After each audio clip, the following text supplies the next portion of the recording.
Oke, selamat malam sahamologer. Senang banget malam hari ini kita bisa ngobrol-ngobrol lagi ya. Dan malam hari ini topiknya istimewa karena kita mau ajak bicara salah satu tokoh ya, pakar ya, master dari bisnis food and beverage dan juga dia juga master dari bisnis franchise atau waralaba ya. Jadi kita akan undang malam hari ini Mas Hendy Setiono ya, mungkin teman-teman sudah kenal. Beliau ini adalah owner salah satu bisnis kebab terbesar di Indonesia dan sudah merambah ke mancanegara. Kita undang sekarang Mas Hendy Setiono. Assalamualaikum, selamat Wah, malam Mas Hendy. Waalaikumsalam Mas Bro. Eh, Apa kabar? Sehat Akhir Mas? akhirnya bisa bisa kesempatan juga nih saya bicara dengan orang yang selama ini cuma saya baca dari majalah. Wah, kehormatan nih. Eh, iya, Kehormatan juga kehormatan banget sama nih Bibo malam nih. malam hari ini. Siap-siap. Betul, betul. Jadi jadi memang malam hari ini kita mau bicara topiknya memang agak sedikit unik ya. Jadi kan banyak orang mungkin ada yang kena layoff atau akan Ya, kena masalah-masalah di pekerjaan sehingga ya. dia harus memutuskan. Mungkin kayak gini ya, misalkan kayak gini. Gue dapat pesangon nih dari Nah, kantor gue gitu kan. Kemudian apakah duitnya ini mau dijadikan di bisnis real mhm. atau ikutin hype dari tahun lalu mungkin sampai sekarang Ya. mungkin udah agak sedikit kurang ya, Mhm. mau terjun di dunia pasar modal. Nah, mungkin Mhm. kita mau dengar dulu nih dari Mas Hendy mengenai jatuh bangunnya atau suka dukanya mengelola bisnis real itu sesulit apa sih? Kemudian kalau misalnya let's say apa ya namanya mengalami kendala gitu, apa yang harus dilakukan supaya bisa bangkit lagi? Nah, mungkin bisa share dulu Mas Hendy, Ya, ceritain dulu dong pengalamannya sehingga bisa sampai punya begitu banyak restoran-restoran kayak sekarang atau franchise-franchise kayak sekarang nih. siap-siap. Jadi, wah, thank you banget nih Bebo udah ngundang aku buat boleh sharing-sharing ke teman-teman sahamologi juga. Ini satu kehormatan banget mengingat sahamologi juga salah satu akun yang aku jadikan referensi dalam berinvestasi di pasar modal. Jadi mungkin aku perkenalan dulu kali ya. Jadi buat Iya, teman-teman boleh. yang base-nya dari follower sahamologi, perkenalkan aku Hendy Stiono, biasa dipanggil Mas Hendy. Di dunia pasar modal aku sama-sama belajar. Aku juga baru Hmm. mulai berinvestasi di tahun 2020 kemarin semenjak corona. Jadi ya saya sendiri juga sebagai pelaku investor pasar modal. Namun background saya sendiri lebih banyak bergerak dan beraktivitas di sektor real business gitu. Jadi Hmm. beberapa usaha yang kebetulan aku sedang jalanin. Mudah-mudahan teman-teman pernah mendengar ya merek-merek ini seperti kebab Turki Babarafi, kontainer kebab, kemudian ada Ngikan Yuk, ada Nyapi, kemudian ada Forestry Coffee, Kekinian, tambah udang Paname, kemudian di luar bisnis F&B kita juga ada usaha Aura Dermatologi dan beberapa bisnis sektor real yang lagi kita siapin juga di tahun 2021 seperti Nyayap yang insya Allah hari Sabtu besok kita mau grand opening. Jadi background aku sendiri lebih banyak berkutat di bidang bisnis F&B dan juga Hmm. franchise. Bersyukur banget di masa pandemi justru beberapa bisnis yang kuliner justru sedang naik daun gitu ya karena mungkin Hmm. konsumen banyak pesan secara online. Jadi ya ini dua hal yang kebetulan aku sendiri juga jalani baik Hmm. secara sektor real di dunia bisnis dengan mengembangkan bisnis F&B dan bersyukur saat ini jalan dengan lebih dari 1.000 gerai dan berinvestasi di Wow. pasar modal, Ibu. Jadi masuk aku Oke. sendiri juga berinvestasi di pasar modal. Ini nanti mungkin kita perlu sharing-sharing ya, Mas. Wah, aku mau belajar Hmm. juga Hmm. sama Mas nih untuk Hmm. investasi di pasar modal. Begitu, Mas Oke. Bro, perkenalannya. Oke. Kan sekarang gini ya, kalau ketika orang mau memulai bisnis itu kan Ya, nggak cuma modal passion aja. Kadang-kadang orang bilang, ya benar. lo doing bisnis yang sesuai dengan passion lo. Sebenarnya apa sih Mas Hendy yang kritikal ketika kita membuka sebuah bisnis itu, Mas Hendy? Ya, jadi simple step, langkah sederhana dan poin-poin apa aja sih yang harus diperhatikan kalau Mm-mm. kita membangun sebuah bisnis. Mungkin ada beberapa poin ini perlu divalidasi terlebih dahulu, terutama saat kita mau melaunching sebuah bisnis apapun, baik itu bisnis F&B, kuliner ataupun bisnis yang lain di luar usaha kuliner. Yang pertama adalah validasi di aspek produk, gitu ya. Validasi di sisi produk. Oke. Pastiin produknya ini sesuatu yang unik, baru, berbeda, belum ada di pasaran dan lain sebagainya, gitu ya. Kalau bisa kita sesuatu yang menjadi trendsetter deh. Kalau nggak bisa skala nasional di Indonesia, paling nggak kita bisa jadi trendsetter di kota kita, gitu kan. Kalau nggak bisa di kota Oke. kita, minimal kita jadi trendsetter di kecamatan kita, gitu kan. Gimana kita memulai pertama kali. Validasi produk Ya. yang pertama. Yang kedua adalah validasi dalam aspek konsep, gitu ya. Itu termasuk juga dari sisi branding. Konsep ini kita harus secara jelas mengetahui siapa sih target market kita, apakah target market kita anak-anak milenial, apakah keluarga, family, kemudian pada strata ekonomi kelas A, B, atau kelas C kah, pria atau wanita. Nah, target market tersebut harus kita sesuaikan dengan konsep desain dari bisnis yang mau kita jalanin, gitu kan. Jadi pastiin kalau memang target marketnya milenial, pasti harganya nggak boleh terlalu tinggi karena kita menyasar market yang uang sakunya mungkin terbatas. Nah, validasi yang ketiga dan yang paling penting adalah validasi di sisi marketing, gitu kan. Kita harus punya harus memikirkan gimana cara mempopulerkan produk kita, apalagi sekarang eranya sosial media, eranya kolaborasi, orangnya kita bisa menggandeng influencer atau melakukan endorsement terhadap teman-teman yang content creator yang followernya banyak.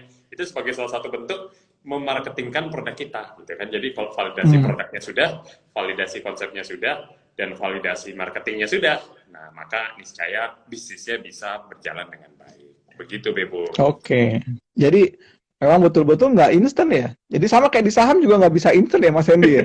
Makanya kan sekarang cek iya kan, belajar analisa dulu, belajar marketnya kayak apa, kemudian saham yang dipilih juga kayak apa. Itu sebenarnya hampir mirror sih ya. Cuman kadang-kadang orang nggak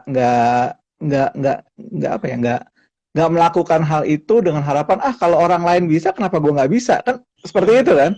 Iya, benar sih. Satu hal yang aku kemarin ikut pada saat aku nonton live-nya yang aku ikuti juga tentang saham, prinsipnya sama dalam bisnis. Kalau kita mau jalanin sebuah bisnis atau membeli saham, pastiin kita mau jalanin bisnis tersebut selama 10 tahun ke depan, gitu ya. Dan sama, pada saat kita mau membeli saham, ya katanya juga pastiin kita mau megang perusahaan tersebut dan memiliki perusahaan tersebut selama 10 tahun ke depan, gitu kan. Jadi kalau saham mungkin lebih mudah ya, kita belinya tinggal modal jempol doang, klik, jalan, gitu kan. Kalau bisnis real kan mungkin kita ada ya survei lokasinya, ada rekrut karyawan dan sebagainya, prosesnya juga lebih lama. Tapi prinsipnya sama pada saat kita menjalankan sebuah bisnis, nggak cuma ngeliat tren aja, ikut-ikutan, wah ini lagi naik nih, kita beli dan sebagainya, tapi pastiin kita juga mau ya memiliki bisnis tersebut sampai 10 tahun ke depan nggak gitu. Iya. Betul. Nah, terus gini Mas Hendy, beberapa waktu terakhir ini kan memang terjadi euforia banyak orang tiba-tiba mendadak pengen kaya dari saham. Nah, fenomena itu ada nggak misalnya ketika kan kayak sekarang nih bisnisnya Mas Hendy kan lagi booming banget, misalkan kayak yang apa tuh yang makanan sapi nyapi terus ikan gitu kan ya, itu kan kayaknya booming banget. Nah kemudian kan itu men-trigger orang misalnya lese untuk gue mau juga dong kayak gitu gitu kan. Benar. Misalnya dia mungkin nggak punya background marketing, nggak punya background nggak bisa itu. Nah itu apa yang dilakukan oleh Mas Hendy? Kan mungkin di situ Mas Hendy ngambil peran sebagai mentor ya di situ ya, misalnya kayak gitu, atau misalkan sebagai orang yang mengguidance sehingga kalau dia melakukan bisnis itu bisa sukses gitu. Gimana Mas? Ya. Penting nggak sih dalam bisnis ini misalkan let's say mentoring, cari guru yang pinter kayak aku kan misalkan let's say misalnya nih Mas Hendy kan lagi mau buka bisnis baru, Mas Hendy aku mau buka juga dong, ajarin gitu kan, atau nanti aku ada modalnya ajarin dong biar dia sampai sukses. Itu ada nggak Mas Hendy? Iya. Begitu cara itu mungkin bisa jadi cara untuk orang-orang yang tadi kepingin tapi dia mungkin masih terkendala dengan keilmuan, skill dan lain-lain. Iya. Jadi benar banget Mas Luk. Jadi mungkin dunia saham 2020 kemarin tiba-tiba meledak ya, banyak teman-teman yang mendadak jadi investor angkatan corona gitu kan. Ya saya salah satunya. Tapi di dunia bisnis kuliner juga sama Mas. tiba-tiba ya Mm-mm. mungkin karena kuliner adalah salah satu sektor yang masih bertahan di masa pandemi ya, karena menjadi kebutuhan pokok gitu kan. Jadi mungkin di sektor lain orang bisa menahan untuk tidak konsumsi, tapi untuk kuliner rasanya tidak mungkin orang tidak makan gitu kan. Jadi Mm-mm. bisnis kuliner naik, tiba-tiba teman-teman saya yang core bisnisnya di bidang lain masuk ke kuliner, yang di sektor berbeda masuk kuliner. Bahkan teman-teman saya Iya. di komunitas bersepeda yang satu grup dengan saya itu, yang sebelumnya bisnis kuliner cuma 2 orang, sekarang tiba-tiba hampir semuanya punya bisnis Semuanya kuliner. kuliner, semuanya kuliner ya. jadi jadi memang lagi naik daun. Namun satu hal yang memang yang terjadi Mas, sekarang memang eranya kolaborasi, eranya partnership. Iya, Benar iya, banget. Saya iya. pun juga melakukan hal yang sama. Di tahun 2020 kemarin, saya melaunching 3 bisnis baru, dan salah satunya adalah Nyayap. Itu juga hasil kolaborasi atau kerjasama bisnis partnership gitu kan. Supaya apa? Mm. Supaya memudahkan. Kalau awalnya kita sendiri dan kita mikirin sendiri, tiba-tiba sekarang ada partner, ada kolaborasi yang membantu memikirkan dan menjalankan sesuai dengan keahliannya masing-masing. Ibaratnya nih, Iya. kalau ada partner yang jago di bidang marketing, dan satu lagi pinter di produksi, dan satu lagi lebih pinter secara finance dan mungkin mengelola administrasi, ini kan keahliannya berbeda-beda, sehingga disitulah Mm. terjadi sinergi. Bayangin kalau yang jago masak tapi suruh jualan, dia nggak bisa jualan gitu Mm. kan, nggak punya skill jualan, Mm. wah pasti pusing 7 keliling tuh gitu kan. Sehingga dengan Iya. adanya kolaborasi dan sinergi, inilah yang memudahkan kita dalam berbisnis zaman milenial sekarang, zaman era corona Mm. sekarang. Yang saya lihat, teman-teman sekarang lebih terbuka dalam hal berkolaborasi Mm. bisnis. Bahkan sekarang menjalin silaturahmi dan mengajak partnership bisnis itu sudah dilakukan via DM Instagram. Saya hampir setiap hari, Iya. Mas Luk, menerima DM Mm. Instagram, ya menarik, bagus-bagus, dan beberapa saya respon secara positif gitu ya. Tawaran-tawaran untuk berpartner, mereka sharing ide bisnis mereka yang menurut saya unik, menarik, dan kemudian ya terjadilah kolaborasi dan bisnis yang kemudian bisa berkembang dengan baik gitu kan. Jadi saya pikir kenapa bisnis kuliner maju dan sektor real juga jalan, satu, modalnya kecil, bisa dilakukan di Mm. rumah dan berjualan secara online.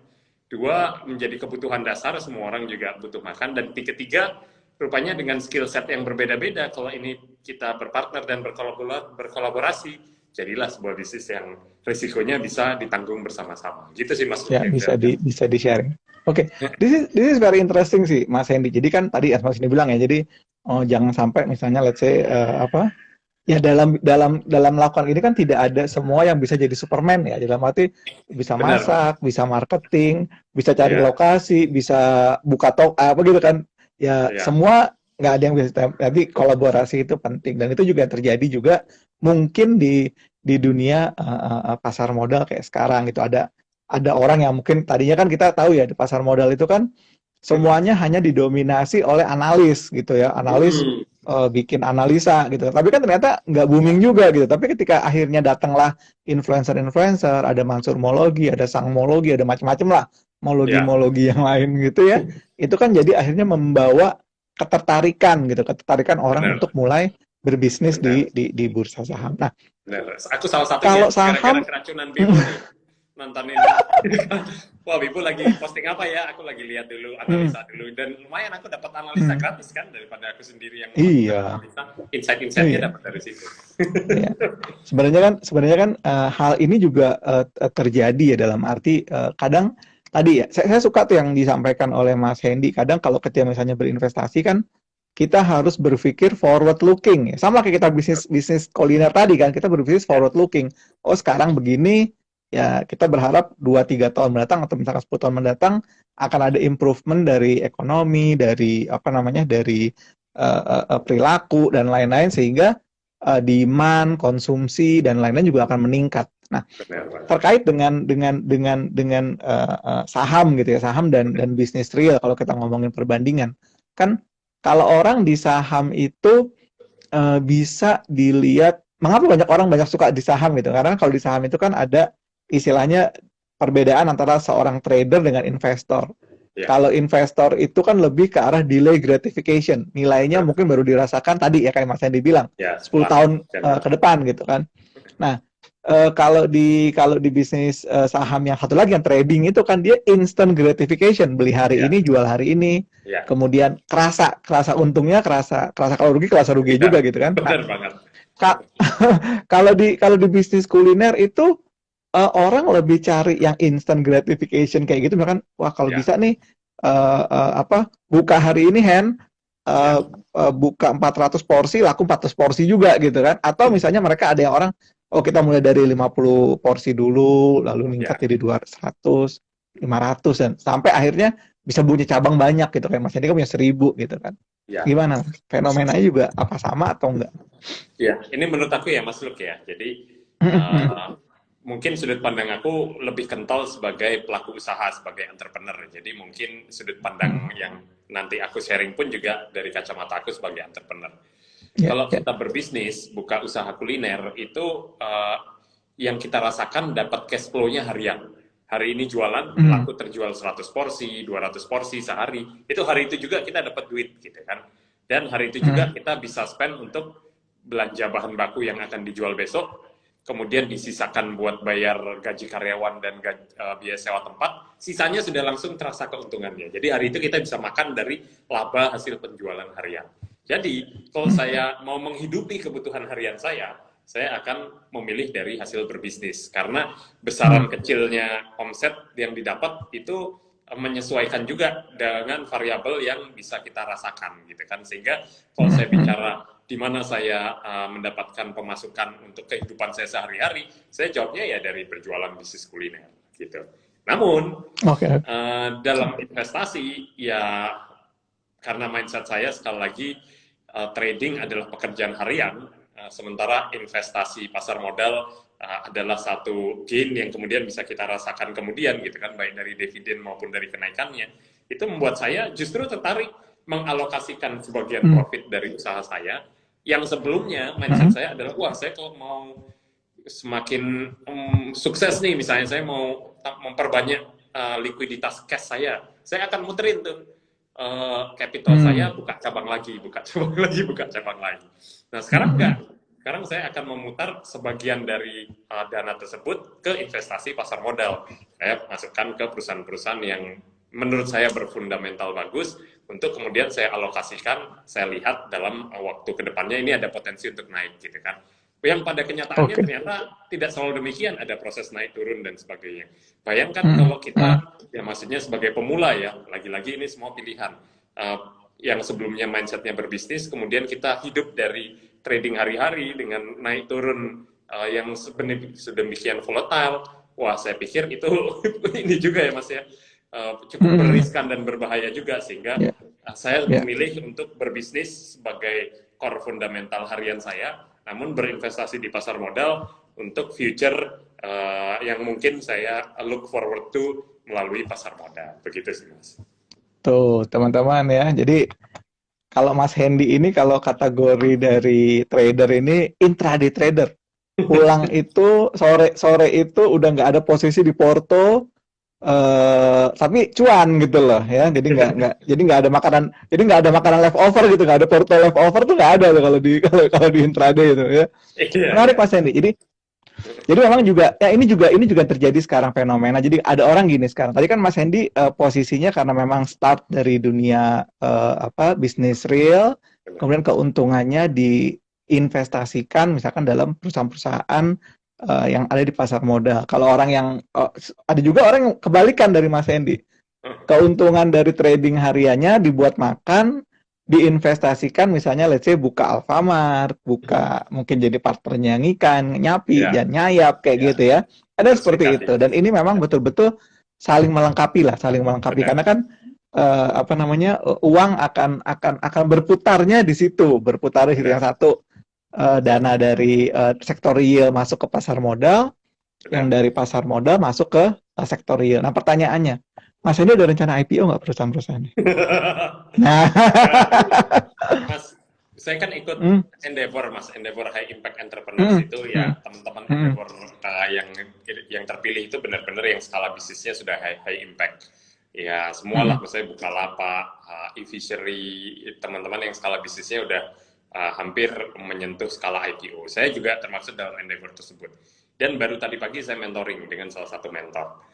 Setelah saya melihat dan mendalami pasar modal, kemudian melihat tren anak milenial sekarang juga sudah mulai sadar bahwa mereka mau berinvestasi ke pasar modal, saya semakin tertarik, Mas. Saya semakin Oke.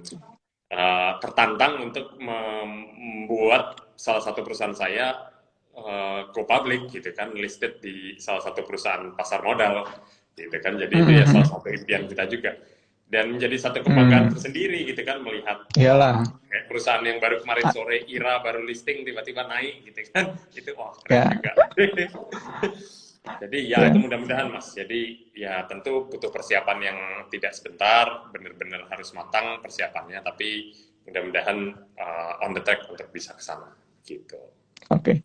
Nah, orang kan sekarang suka ngebandingin nih, Mas. Jadi dalam arti kan kalau misalnya kan gini, tadi yang disampaikan oleh Mas Hendy sendiri kan, diukur. Jadi bisnis itu suksesnya diukur. Kalau misalkan bisnis kuliner, diukur harian, kemudian bisa lagi diukur dalam jangka waktu setahun 2 tahun. Nah, kadang banyak orang ini matriksnya untuk mengukur kesuksesan di bisnis itu memang masih abu-abu gitu ya. Kayak contoh misalnya gitu tanya, apa sih ukuran sukses lo di bursa saham gitu kan? Ya, Dia cuma ngomong yang penting cuan gitu kan, ya PC yang penting cuan gitu kan. ya, Nah, ya, kalau Mas Hendy sendiri kan sebagai orang yang udah ya, apa terjun lama di dunia ya. bisnis, kemudian mulai mencoba masuk ke dunia saham gitu ya.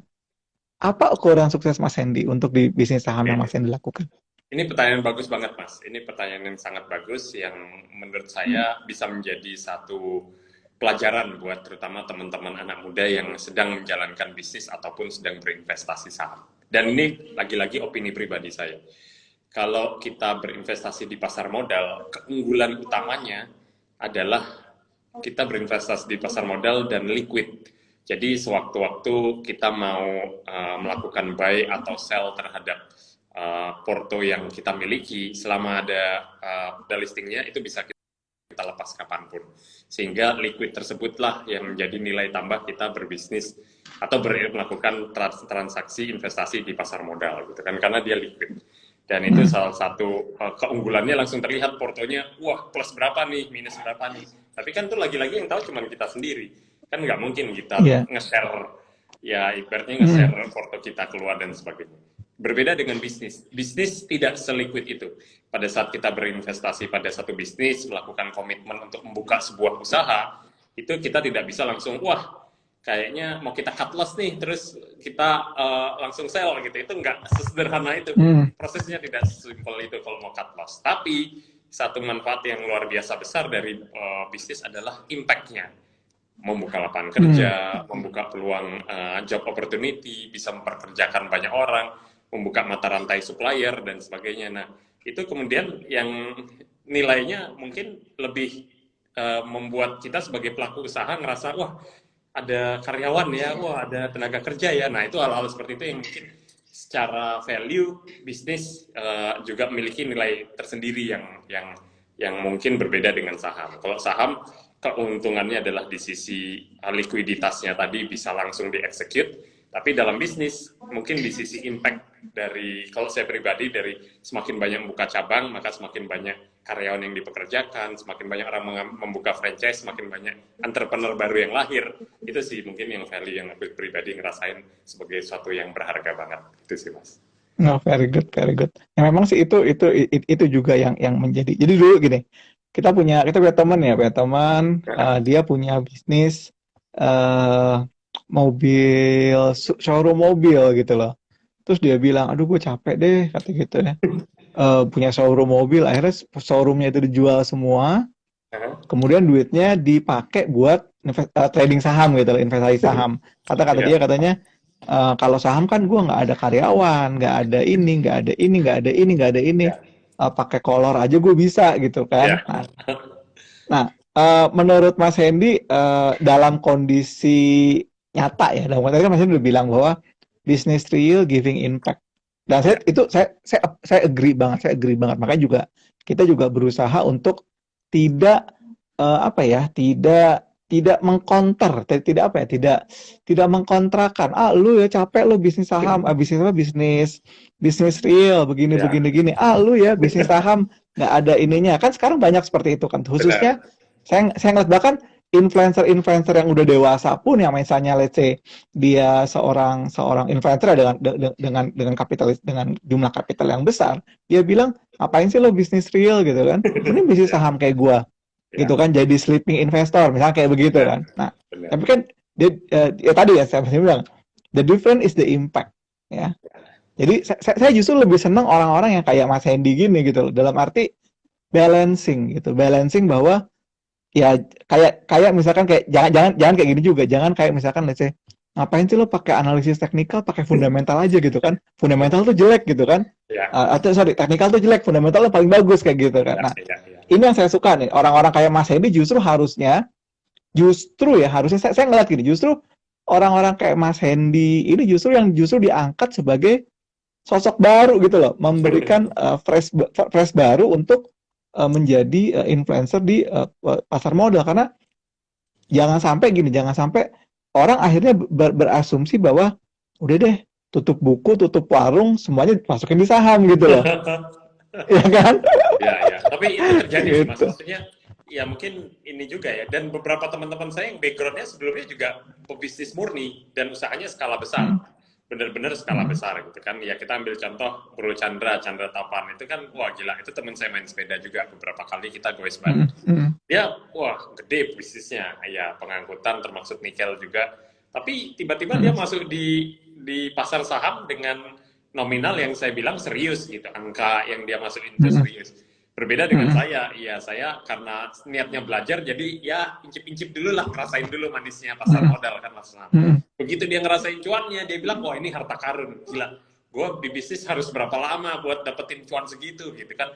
Bayangin hmm, dengan pasar modal yang langsung hmm. tiba-tiba. Ya mungkin masing-masing punya jalan rezekinya sendiri-sendiri, hokinya sendiri-sendiri. Betul. Saya karena menguasai di sektor bisnis, know-how saya adalah di sektor usaha kuliner, saya akan mengambil risk lebih besar di bisnis yang atau sektor yang usaha yang saya kuasai. Dan Oke. sebaliknya untuk sesuatu yang baru, saya juga mau belajar dalam tanda kutip mengambil risiko gitu kan. Tapi tentu dengan nominal yang saya anggap ya learning sambil belajar gitu. Jadi kalaupun ada Hmm. risiko, nggak bisa tidur malam gitu kan. Iyalah, gitu. Apalagi kan dalam kondisi kayak sekarang gini, dalam kondisi sekarang kan banyak orang gini ya. Banyak orang misalkan hanya berbekal dari apa tadi ya, kan yang tadi saya bilang, saya ngobrol sama Yusuf Mansur gitu kan. Terus Iya, Ustadz saya bilang gitu. Yang namanya saham tuh bukan cuma doa doang terus jadi cuan gitu kan ya. Ya ya, itu satu gitu. Berarti ya misalkan kita ngebeli saham di harga 3.000 terus sekarang harga 2.000 kan masih didoain doang terus bisa naik gitu kan dia bilang kan. Jadi ya perlu ilmu. Makanya akhirnya dia bilang bahwa yang namanya dia mansurmologi itu adalah kombinasi dari dengan saham jadi banyak kawan, banyak teman, banyak harta, banyak amal gitu kan. Jadi hmm, nggak cuman doa doang gitu loh. Doain aja dah biar naik nih Wika atau doain aja biar naik Telkom nggak gitu juga gitu loh. benar, Gitu. benar, benar. Tapi saya mau nanya sama Mas Hendy. Sebelum akhirnya beli saham gitu ya. Investasi Mas Hendy kan mungkin udah pernah nih punya reksadana, punya obligasi, punya mana. Properti, ya. Dari dari evolusi ini mana yang menurut Mas Hendy eh, satu ya kan sekarang gini. Ketika kita tadi kan Mas Hendy kan bilang, oh saya belajar juga harus harus melihat apa namanya ya I do small step lah, nggak mungkin Betul, terus jebret gitu kan. betul. Uh, udah deh ini duit 5 miliar yang buat buka outlet semua masukin saham dulu dah gue puterin gitu kan nggak gitu juga gitu kan Iya, gitu. Nah, dari proses belajarnya Mas Hendy dari instrumen-instrumen pasar modal kayak yang kita sebut marketable securities yang bisa dijual belikan gitu ya. iya. Mana yang menurut Mas Hendy paling challenging dan challengingnya dari sisi apa sih Mas Hendy sebenarnya? Oke, jadi benar Mas, aku sebelum 2020 sudah melakukan diversifikasi investing. Namun saya melakukan diversifikasi investing pada instrumen-instrumen yang berbasis aset banyaknya. Jadi properti, Hmm. ruko, gedung, kantor, beberapa kos-kosan juga dan sebagainya. Karena pada zaman itu properti sedang naik pada masanya. Namun sekarang maksudnya semua yang berinvestasi properti mungkin sedang merasakan bahwa likuiditas itu sangat penting di saat mungkin kita berinvestasi ke properti dengan harapan bisa naik, ya pada kenyataannya tidak selalu harga tersebut bisa naik sesuai keinginan kita ataupun harga pasar. Dan pada saat kita butuh cash cepat, tidak bisa dilikuidkan dengan cepat juga. Jadi itu adalah kelemahan bisnis properti. Namun mungkin itu aliran orang lama ya. Saya diajari orang tua saya, udah kalau kamu punya duit, beliin rumah, punya duit, beliin tanah dan sebagainya. Dan itu jenis investasi yang dulu saya lakukan. Nah, kemudian saya mencoba instrumen-instrumen lain, mulai deposito, sukuk, ori, kemudian obligasi, terus ya emas apa dan sebagainya. Saya kok kurang tertarik ya Mas dengan pendapatan tetap yang sudah dalam tanda kutip kita ketahui berapa returnnya, sehingga kurang greget gitu sebagai seorang entrepreneur gitu. Akhirnya menurut saya, dan zaman sekarang instrumen yang paling pas kalau kita mau diversifikasi sebagai bagian dari yang menopang dari core kompetensi dari bisnis yang kita jalanin, menurut saya di pasar modal itu udah paling sesuai. Jadi di saat kita perlu likuiditas untuk memutar ke bisnis kita, bisa dicairkan sewaktu-waktu, kita bisa execute dan take profit dari porto kita dan masukin ke bisnis. Dan di saat kita lagi nggak mau ekspansi, udahlah kita megang likuiditas saja, simpan aja di pasar modal. Gitu. Akhirnya mindset saya gitu, kalau lagi saya nggak lagi expand, dananya yang tadinya mungkin kebanyakan menyimpan di deposito dan sebagainya, didiversifikasi ke pasar modal. Tapi lagi-lagi karena saya alirannya nggak berani beli yang saham second third liner, jadi saya mesti aliran yang belinya yang LQ45, blue chip gitu-gitu Mas. Jadi memang tidak begitu cepat signifikan kenaikan dan penurunan, tapi setidaknya itu membuat lebih secure gitu sih Mas. Oke. Very good Mas Henry. Jadi memang sih sebenarnya gini. Jadi aku juga dulu kan belajar dalam arti ketika kita aku tahun 99 lah aku mulai kenal mutual fund zaman aku kuliah di Boston gitu kan. Kemudian tahun 2000 aku gila. Di Boston gitu. Tahun 99 zaman aku masih di Boston gitu kan. Nah, udah gitu aku mulai explore bahwa saham gitu kan.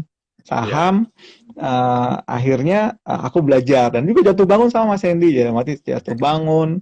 Ada saham yang kena apa namanya delisting, kemudian saham-saham yang begitu-gitu deh, gitu ya. Karena kan waktu dulu memang sangat sulit untuk mendapatkan informasi yang terbuka tentang saham gitu kan. Kita kan semua tergantung sama broker, kemudian juga semua tergantung sama advice yang dia kasih. Bener apa salah kita juga nggak tahu gitu kan. Nah kalau sekarang kan dengan teknologi internet, smart devices dan lain-lain, kita bisa dapat informasi ini secara terbuka, transparan, dan juga bisa kita cross validasi gitu kan. Nah, memang saham ini memang tricky gitu ya, karena dia bisa kasih tadi yang saya bilang, dia bisa kasih dua gratifikasi sekaligus, gratifikasi jangka panjang kayak yang Mas Hendy dilakukan, sama gratifikasi jangka pendek kalau misalkan kita mau trading gitu kan, mau intraday atau mau day trading gitu kan.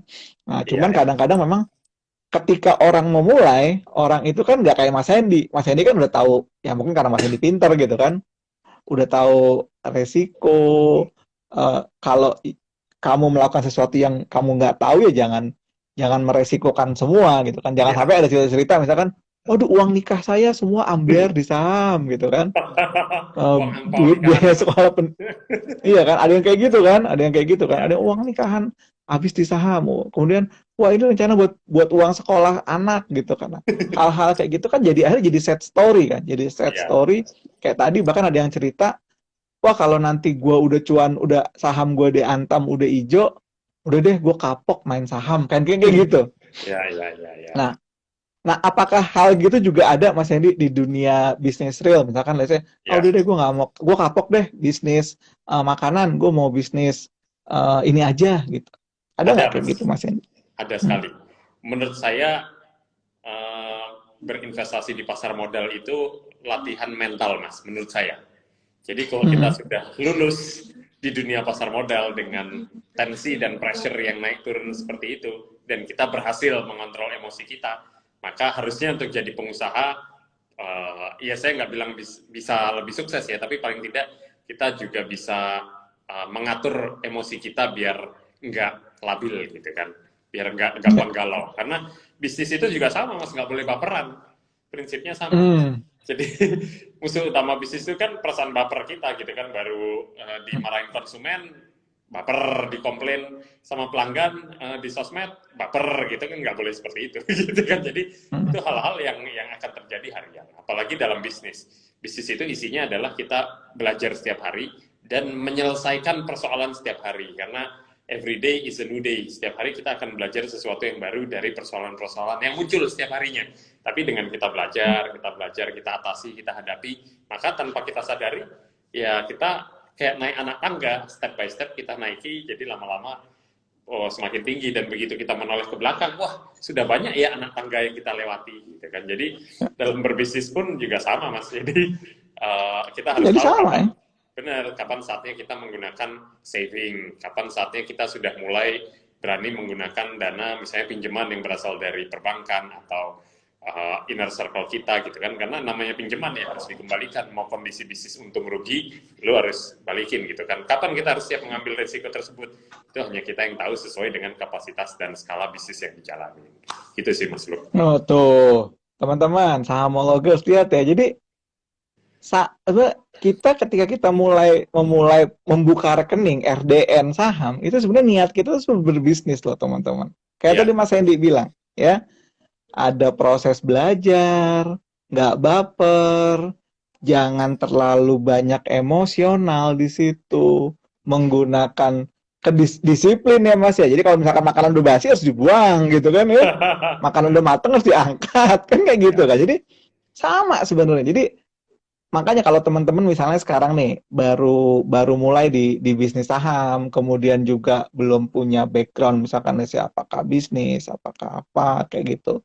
Kemudian teman-teman merasa bahwa duh, jangan-jangan saham ini bukan buat gue gitu kan. Nah, tadi kata Mas Hendy bilang, kalau kalian aja di sini di saham aja udah nggak kuat gitu ya, apalagi berbisnis kayak Mas Hendy tuh, ya, yang ketemu customer dimaki-maki, kalian nggak dimaki-maki, gue dimaki-maki istri aja paling, dasar kata cutlass kebanyakan kayak gitu kan, atau gitu kan. Jadi sebenarnya kalau saham itu kan very private sebenarnya kan.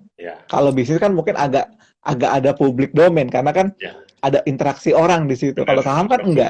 Sama pelanggan gitu kan. Di sosmed juga. Iya, apalagi sama regulasi kayak tadi yang saya baca di koran pagi ini kan ada apa artis yang buka restoran di mana gitu di grup di Tanjung Duren gitu kan. Nah, kayak gitu lah. Kalau saham kan nggak kayak begitu kalian. Sebelahan persis. Kenapa? Sebelahan ya? Oke. Kayaknya makanannya juga mungkin sama, kayak style-nya sama kayaknya. Teman-teman juga, Raja sih. Rizky bilang, teman-teman juga. Gitu, iya. Nah, jadi kayak gitu teman-teman. Jadi sebenarnya melakukan bisnis real ataupun bisnis saham itu sama sih sebenarnya ya. Sama-sama butuh ilmu, sama-sama butuh modal, sama-sama butuh skill, sama-sama nggak boleh baper. Iya kan Mas Hendy ya? Iya. Sama-sama tahu resikonya, ada risk management. Kalau cuman buka rekening saham terus asumsinya adalah ya udah aku ikut kamu bisa untung. Banyak kan Mas Hendy orang yang kejebak, kayak contoh di saham ya. Di saham sekarang ada fenomena nih penipuan Mas Hendy. Penipuan yang namanya MOPIT itu, modal plus profit. Oh, ya. Itu gimana Mas? Mungkin boleh diedukasi. Jadi gini, jadi Mas Hendy ditawarin titip duit ke dia, kemudian 2 hari 3 hari katanya dapat modal plus profit 108%. Jadi modalnya balik 100%, 8% dapat dari keuntungan. Nah, di bisnis kuliner ada nggak orang, misalkan orang-orang yang misalnya gitu, Hen, gue males deh, Hen, gue titip duit ke lu aja deh gitu kan. Tapi dijadiin untung gitu. Ada nggak kayak gitu, model-model kayak gitu? Iya. Jadi bedanya kalau dalam bisnis semua terlihat gitu kan, kita buka outlet, kita buka usaha, kita buka cabang misalnya, itu mungkin yang satu hal dan terjadi gitu, partnership misalnya antara pemodal, ada yang punya modal, investor, dengan pengelola atau yang menjalankan bisnis. Nah, pada saat mereka berkomitmen untuk berpartner gitu kan, sama-sama saling mengerti potensi profit masing-masing serta resiko yang mungkin bisa terjadi. Pada saat kita berpartner sebagai investor, dari awal memang sebaiknya disampaikan bahwa risknya investor apa sih? Ya dana gitu kan. Dananya yang diinvestasikan bisa jadi tidak menghasilkan return sesuai yang dikehendaki. Risknya pengelola apa? Wah, udah keluar keringat darah gitu kan. Idenya semua dikelola tapi nggak dapat hasil gitu kan. Ibaratnya gaji kita sama gaji yang kasirnya yang dibayar UMR bisa lebih gede gaji kasirnya gitu kan sebagai dibandingkan pengelolanya. Kadang seperti itu. Nah, jadi risk tersebut mungkin saja terjadi, namun harus disampaikan di awal. Nah, yang memang saya tahu Mas, yang di grup-grup Telegram ada yang menawarkan investasi, terus menghasilkan profit, terus ada profit dan sebagainya. Dan saya baru tahu Mas, rupanya ada beberapa akun Telegram bodong, hoax yang pakai nama saya. Ada foto saya, ada nama saya gitu kan, dijual. Pengelola admin @hendistiono, terus dikonfirmasi ke saya, Mas ini beneran punya Mas Hendy?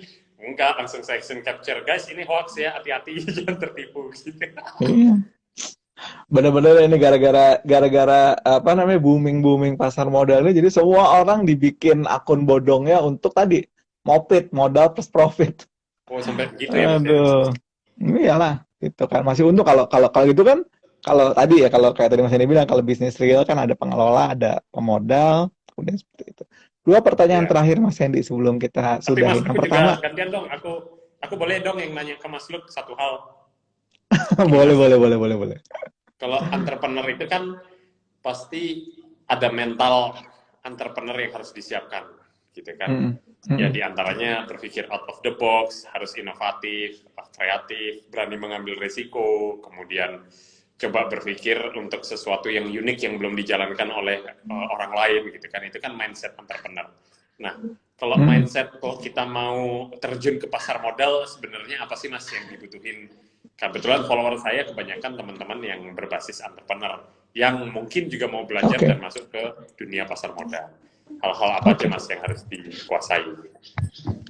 Oke, makasih Mas Hendy. Aku coba jawab nih ya. Jadi sebenarnya kan yang namanya di saham itu kan it's sebenarnya easy dan simple sebenarnya. Dulu memang diposisikan bahwa saham itu hanya orang yang punya duit gede, hanya orang yang punya degree level ekonomi seperti itu. Nah, sekarang yang terjadi adalah dengan streamlining the business, kemudian streamlining the onboarding process. Sebenarnya everybody can start to invest gitu kan. Nah, yang jadi masalah adalah ketika kita memulai di bisnis saham itu, kan yang perlu kita perhatikan adalah kita harus berpikir masa depan, gitu ya. Jangan berpikir ke belakang. Misalnya kayak contoh sekarang gini, saya nggak mau deh beli saham ini karena saya orang tua saya pernah punya pengalaman buruk loh sama perusahaan ini gitu kan. Nah, jadi kita harus lihat ke depan gitu kan, lihat ke depan dulu gitu kan. Ke depan apakah perusahaan ini punya prospek, apakah perusahaan ini memang nanti bisa mengenerate laba, apakah memang perusahaan ini memang secara konsisten kayak tadi ya memberikan dividen kayak gitu kan. Jadi yang pertama kita harus forward looking dulu. Yang pertama itu mindset pertama, be positive and forward looking terhadap terhadap emiten atau terhadap sahamnya. Kemudian yang kedua, mindset yang kedua adalah yang terjadi adalah saham itu kan sebenarnya lebih banyak ke posisi sebagai delay gratification. Jadi yang harus dikedepankan itu adalah pertumbuhan nilai gitu ya. Walaupun akhirnya sebenarnya in the short term itu sebenarnya bisa dipakai untuk mendapatkan income ya. Tetapi memang kalau untuk orang-orang yang masih punya real income, kemudian masih produktif seperti itu ya, it's better to focus on the pertumbuhan nilai ketimbang misalkan mencari income. Karena nanti kalau kita fokus ke mencari income gitu ya, ada dua nih problemnya. Kita nggak punya waktu atau menghabiskan waktu yang dari kegiatan kita yang di awal. Misalnya Mas Hendy nih, kayak tadi kan, Mas Hendy punya bisnis. Terus keasikan main saham atau bisnis saham gitu kan. Oh udah deh, yang ini gue tinggalin aja kayak gitu. Itu nggak boleh. Gitu kan. Itu yang kedua. Yang ketiga adalah ketika kita berbisnis di pasar modal atau di saham itu, kalau yang pertama forward looking, kemudian positif forward looking, kemudian lebih fokus ke pertumbuhan nilai dan pertumbuhan aset. Yang ketiga adalah lebih baik memulai dengan modal yang bisa kita tahu kan risk profile-nya apa gitu loh. Ya kan, risk profile-nya apa? Apakah kamu mau bisa mentoleransi kerugian berapa persen?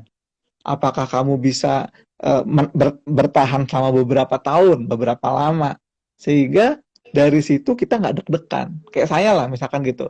Saya hari ini, sebulan ini mungkin inko saya turun, kemudian adaro saya masih merah, kemudian apa namanya, adaro, inko sama SCMA saya masih merah, tapi saya tetap cool. Karena kenapa?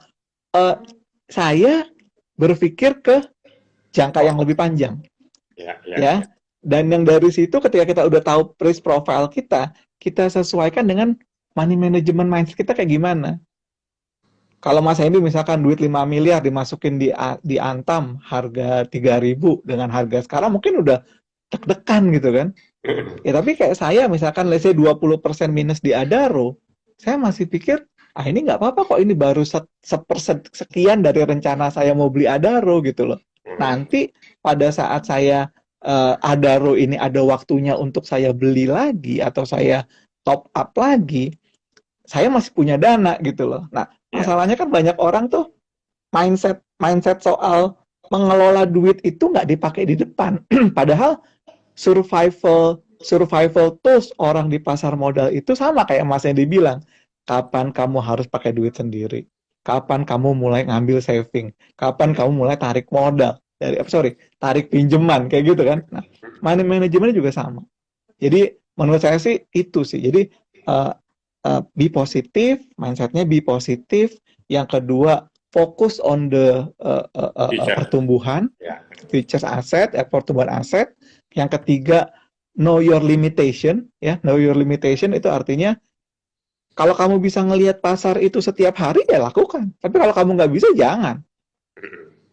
Kayak Mas Hendy misalnya, Mas Hendy mau dari jam 9 sampai jam 3 suruh ngeliatin running trade, kan nggak mau. Enggak. Tapi sempat iya gitu kan?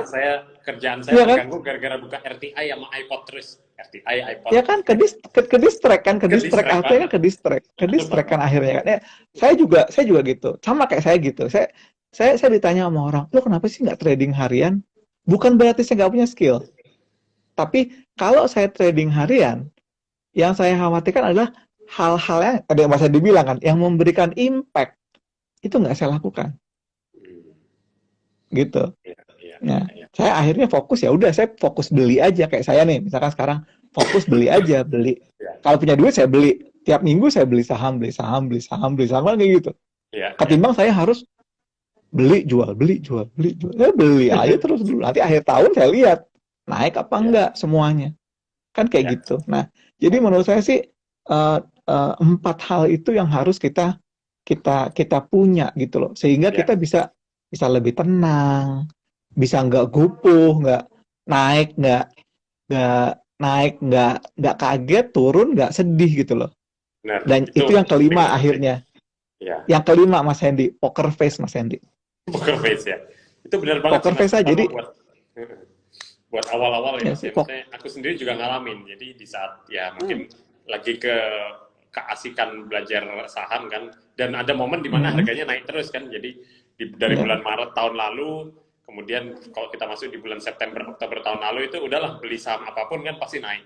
Itu kerjaanku cuma lihat RTI sama iPod terus, RTI, iPod gitu kan, yang kita yang nggak menguasai saham akhirnya ngerasa pinter, ngerasa jago. Tapi Mas begitu minus 5%, minusnya 5% doang. Ini di cut loss nggak ya gitu kan. Jadi mentality itu yang harus disiapin gitu juga.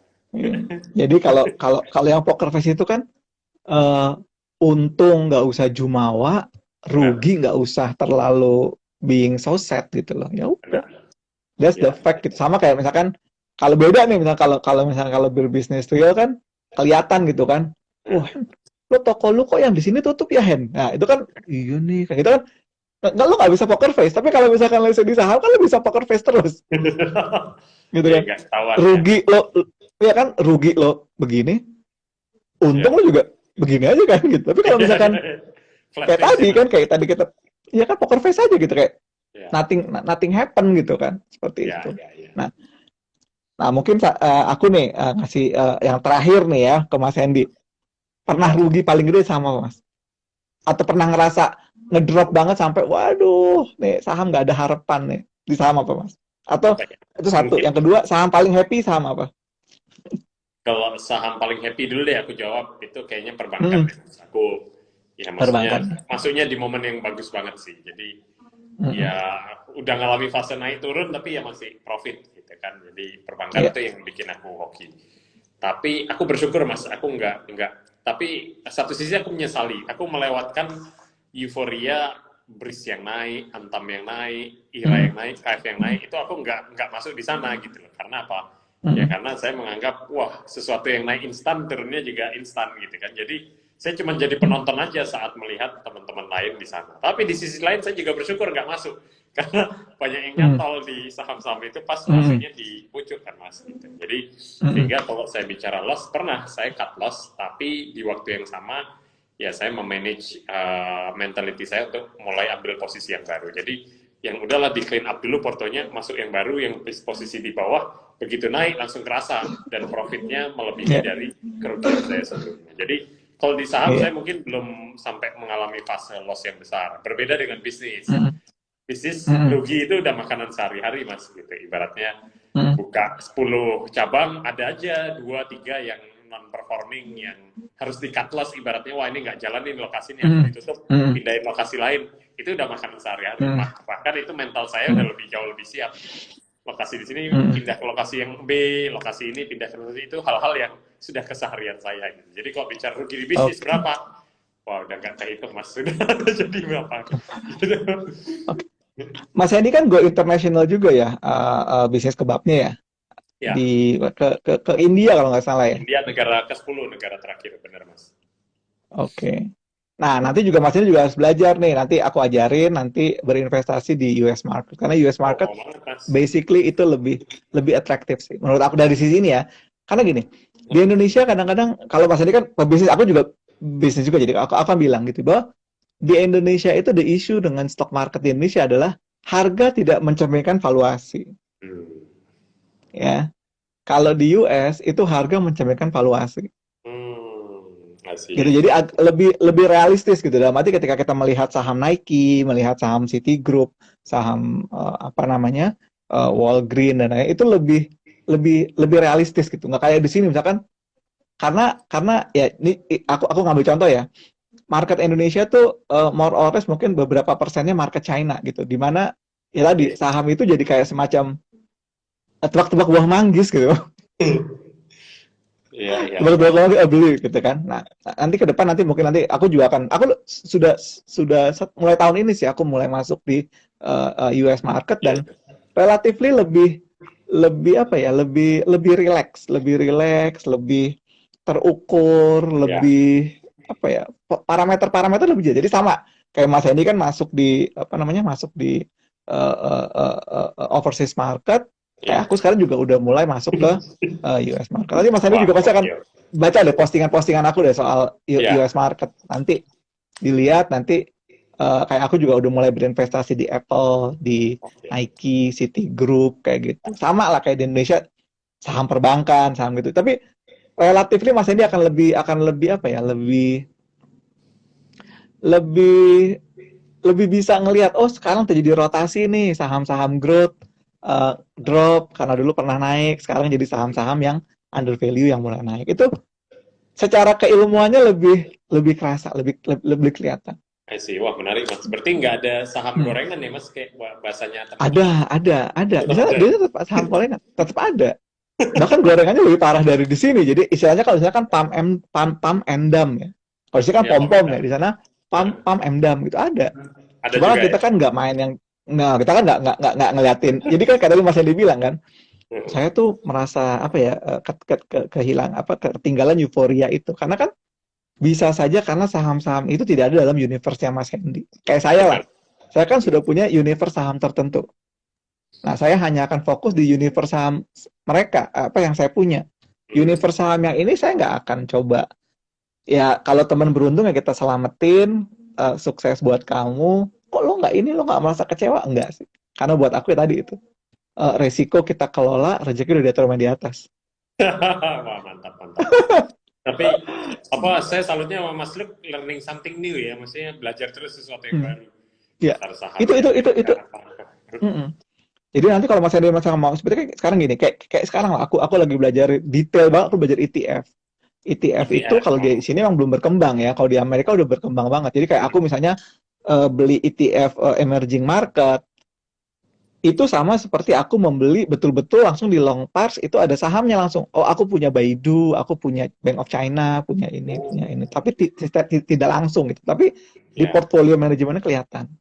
iya, iya, iya, Itu iya. menarik deh. Nanti kapan-kapan nanti kalau Mas Hendy lagi di Jakarta atau lagi mana kalau nanti mau ketemu nanti kita Ya, ngobrol. Bukan mau aku banget jualan mas, ya, maksudnya mau banget mas, sharing-sharing tentang diajarin mas. what is different gitu. What is the different gitu. Gitu. Iya, Mas ini iya, masih iya. apa di Surabaya kan ya? Nanti kalau lagi di Jakarta ya ketemu. Nanti kalau aku lagi ke Surabaya juga kita bisa ketemu. Boleh, kita Terima atur kasih banget jadwal loh lah Mas gampang. Hendy. Siap, Terima siap. kasih banget loh udah sharing dan akhirnya teman-teman juga bisa terbuka bahwa ya saham is business, stock market is business gitu, bukan sekedar tadi tebak-tebak buah manggis gitu ya. Probabilitas nanya besok gitu. Mas besok yang naik apa gitu kan. Mas ini suka tanya gitu nggak? Hen, Banyak banget. yang naik apa nih? Yang bakal jadi omset gede mana? Nyapi apa ngikan atau apa kan nggak Iya, seperti itu juga. iya, Sama kan? iya, iya. Gitu. Thank you Mas Hendy, thank you banget gitu. Thank you, It's an Mas Yul. honor for me bisa Dengarnya. ngobrol sama Mas Hendy dan masukannya banyak banget hari ini.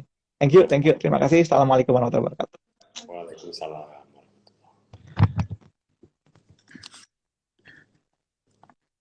Oke, teman-teman, itu tadi ya Mas Hendy ya, banyak banget insight dari Mas Hendy tentang bisnis ya. Jadi memang saham itu apa namanya? Kita treat sebagai bisnis, bukan kita treat sebagai sesuatu yang iseng gitu ya. Kalau yang iseng ya bukan bisnis namanya. Nah, minggu depan Bibo akan kedatangan tamu istimewa lagi. Bibo akan ngobrol dengan uh, Bapak Niki Hogan ya. Jadi Pak Niki Hogan ini dulu direktur di Bursa Efek Indonesia. Sekarang dia handle emitennews.com, ada portal emiten, portal saham gitu ya. Kita akan ngobrol tentang euforia dari apa namanya? Euforia dari retail investor ini awal atau akhir ya. Karena kan 2020 kemarin semuanya wah pengen masuk saham gitu kan. Nah, terus apakah tahun ini akan seperti tahun 2020 atau enggak? Nah, kita ngobrol sama Pak Niki Hogan minggu depan hari Selasa jam 8 malam. Terima kasih. Wassalamualaikum warahmatullahi wabarakatuh. Jumpa lagi minggu depan.